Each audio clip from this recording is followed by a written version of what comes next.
네, 독해력 80번 설명하도록 하겠습니다. 사회 집단에서 다수의 개인들이 선호하는 재화는 그 양이 한정된 경우가 많다. 사회적 자원의 어떤 희소성이죠. 자원의 희소성. 이 희소성의 문제 때문에 재화의 분배 문제가 필연적으로 발생하게 되며 공정한 분배를 위해서는 일정한 규칙을 정립할 필요가 있다. 결국에는 자원이 무한하면 우리가 뭐 규칙이고 뭐고 필요 없죠. 예를 들어서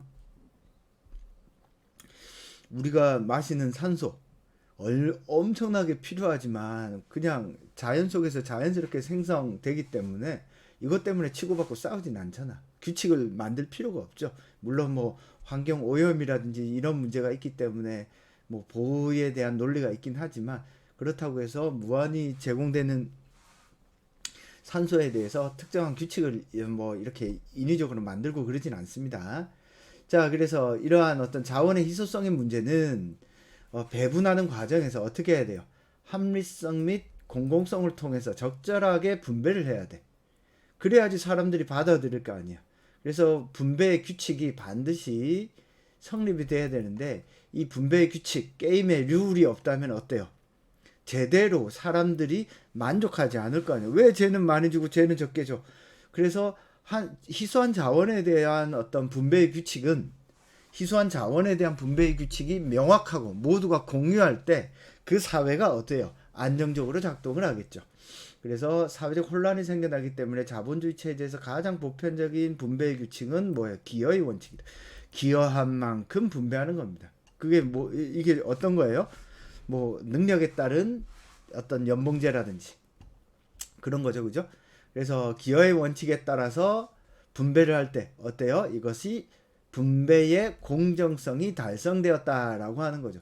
많이 기여한 사람은 많이 받고 적게 기여한 사람은 적게 받는 거죠. 그죠? 그래서 자신의 어떤 상응하는 몫을 내가 얼마나 기여했는지를 정확하게 알 수 있고 이걸 객관화만 할 수 있다면 어때요? 분배의 공정성은 확보됩니다. 따라서 분배의 공정성이 확보되면 각 개인은 그 몫에 대해서 어떻게 해요? 수긍하게 되기 때문에 사회적 갈등이 일어나지 않죠. 그래서 실제로 이거 꼭 인간이 아니더라도 원숭이라든지 이런 실험을 해보면 뭔가 공정하지 못한 분배가 될 때 원숭이도 화를 막 내요. 그래서 공정한 분배에 이르기까지의 과정 또한 중요한 것은 사실이지만 과정이 공정하다고 해서 결과의 공정성까지 보장할 수 있는 것은 아니다. 그러니까 과정이 공정하게 집행되었다고 해서 결과의 공정성은 뭐예요?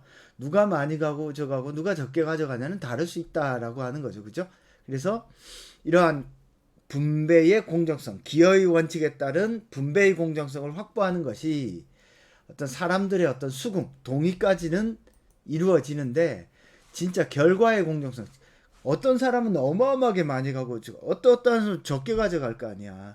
예를 들어서 어떤 기여의 공정성, 기여의 어떤 원칙에 따라서 분배를 하게 되면 사회적 약자, 어린아이, 장애인 이런 사람들은 분배를 못 받잖아.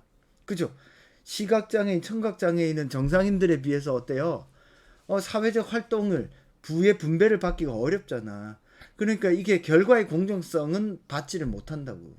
따라서 이 80번의 핵심 내용은 한 사회의 자원의 어떤 희소성으로 인해서 분배의 공정성을 확보해야 되는데 그러기 위해서는 기여의 원칙에 따라서 분배의 공정성을 확보해야 돼. 하지만 이렇게 한다고 해서 결과의 공정성을 보장하는 것은 아니다. 요 얘기를 하고 있는 제시문이네요. 그죠? 자, 제시문 설명은 여기서 마치도록 하겠습니다. 수고하셨습니다.